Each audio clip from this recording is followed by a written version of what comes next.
Hi beautiful ladies, welcome back to my channel. So today I have another question from a viewer regarding positive and negative attention and how to ward off and avoid negative attention. So I'm going to go ahead and read that question and then provide commentary. And thank you so much to you all for participating and submitting your questions. I do see them and I'll be going through them one by one each week. If you do have a question that you would like to submit, feel free to drop them in the comments of any video, or you can go ahead and email me at theblackexotical@gmail.com. So the question reads, yesterday on my way to an interview, I remember two older ladies complimented me on how I looked and how I was dressed. That's positive attention. On the way back, a dirty looking man on his bicycle started a conversation with me, even with my headphones in. That's negative attention. Am I asking for too much if I say I don't want the negative attention? I understand though people want to interact with beauty. Please make a video about how to handle attention because I'm struggling. Thank you so much for your question. So I just want to start off by saying that when you look good, you are going to get attention from everywhere. People are naturally drawn to beautiful things. And, a beautiful woman is one of those things. And I do also want to say that just because a person looks unkept doesn't necessarily mean that they have bad intentions. They appreciate beautiful things just as much as anyone else. However, for me, and I'm not telling you like how to view negative or positive intention, that is totally subjective and up to you. But for me, I view negative attention from men who are crude and disrespectful. So even I've had situations where men like are totally not my type, like just based on how their appearance, and obviously appearances can also be deceiving, but they would just like give me a compliment and they would kind of just go about their day because they knew that nothing more was going to come out of it. They knew that we come from two different worlds, but they still wanted to honor and respect the time that I put into caring for myself and my beauty. And so they would compliment me, say, you look wonderful, blah, blah, blah. And then they would keep it moving.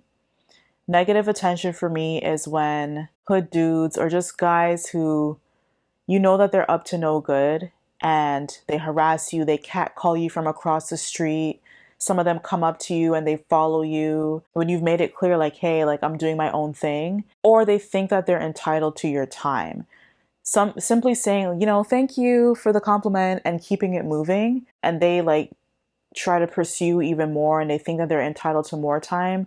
That is negative attention because then they're demonstrating to you and others around them that they think that you're entitled to their time. So in order to deal with negative attention, I suggest widening the gap, as I call it. So you need to limit the access that people have to you by continuing to be classy.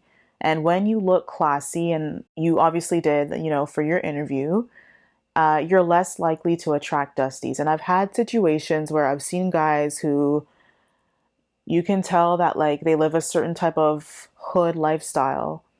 Just randomly in the city, they'll look at me and they'll kind of pause, but then they'll keep it moving. They don't say anything.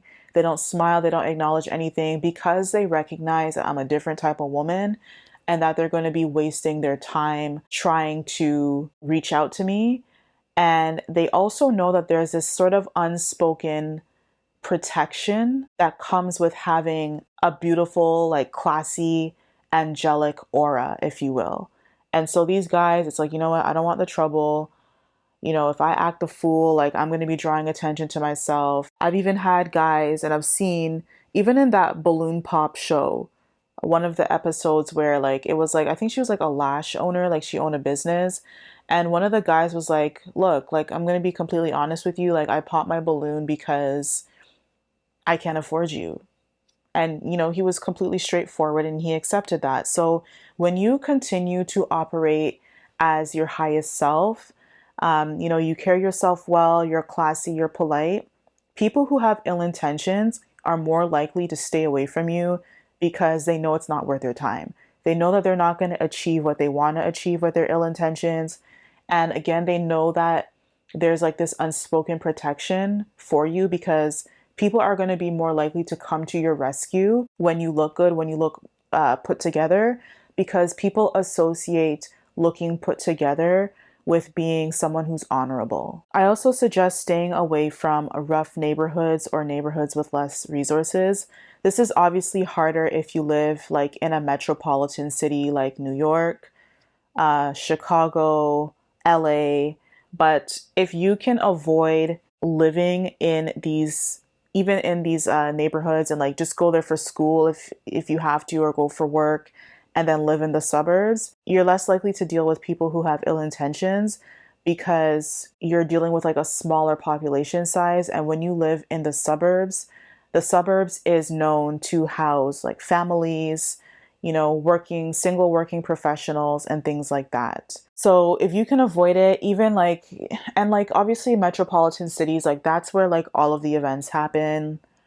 That's where all the networking events happen, dating events happen. That's where all the restaurants are, like social aspects. So it's obviously difficult to stay away completely, but like don't be out there at night walking on the street alone for sure. If you need to budget for a car service or for Uber, do that while still observing safety precautions even then, or travel with your friends, travel with a male family member. There's been times like wherever like I go out and I have like my dad with me or my partner or my brother, guys don't even look my way because they're like, okay, yeah, she's with a man. It's unfortunate that it has to be like that as a woman. Like you should be able to walk freely. Unfortunately, that's not the case. So don't travel alone at night, especially during the day, just stick to large crowds and yeah, just stay out of rough neighborhoods. And even in metropolitan cities like New York City, there are many affluent neighborhoods within Manhattan, especially. So if you can try to just frequent those areas, people are less likely to act the fool because they know that they're not going to get far. They know that there's like a certain aura and decorum that is expected of you when you're in these more elevated, affluent spaces. And so you, by extension, will benefit from that because if you notice, like, there aren't like homeless people, not to stigmatize people, people are homeless for many different reasons.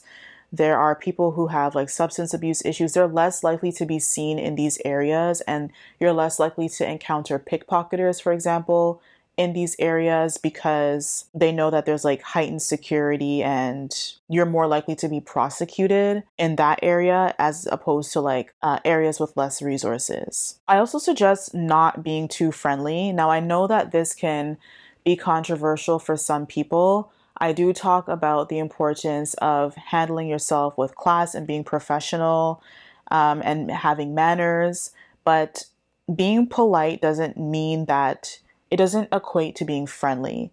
Okay. And when I say friendly, that doesn't mean that you need to be smiley and super chatty with people.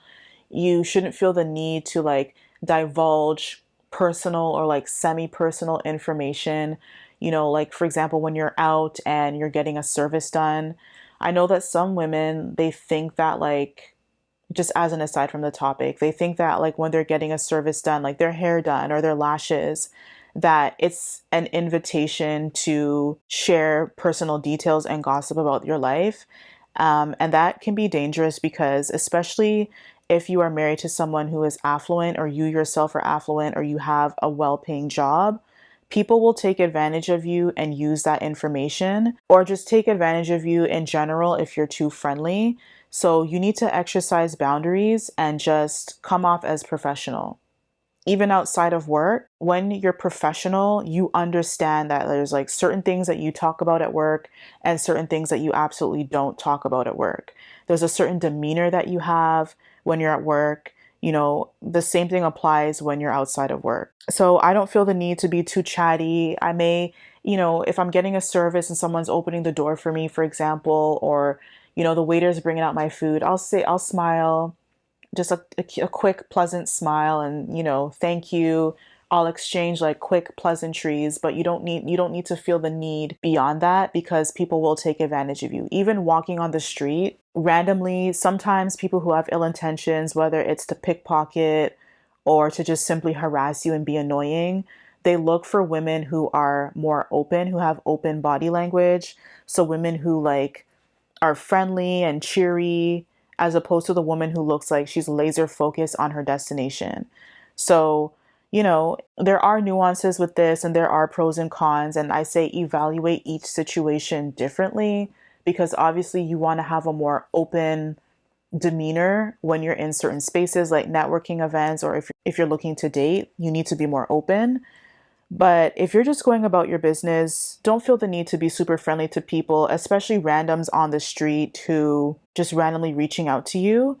My rule of thumb is I never stop, like even when I'm driving, I never stop to help a man on the side of the road. If a man is like asking for directions and I'm like with someone, maybe.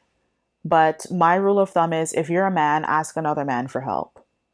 If he truly is looking for help, he'll have no problem with that. But if he's looking to take advantage of you, he's not going to go to another man and take advantage of him in general because he knows that men are more likely to have boundaries and men are also more likely to defend themselves. Take that as you will. Some cities, are different than others. Larger cities, of course, compared to smaller cities, have different rules of thumb. But, don't give people more than what's required of you, essentially. I hope you found this video useful. Please leave any other suggestions in the chat for how you can ward off negative attention. Thank you so much for watching, and I'll see you in the next video.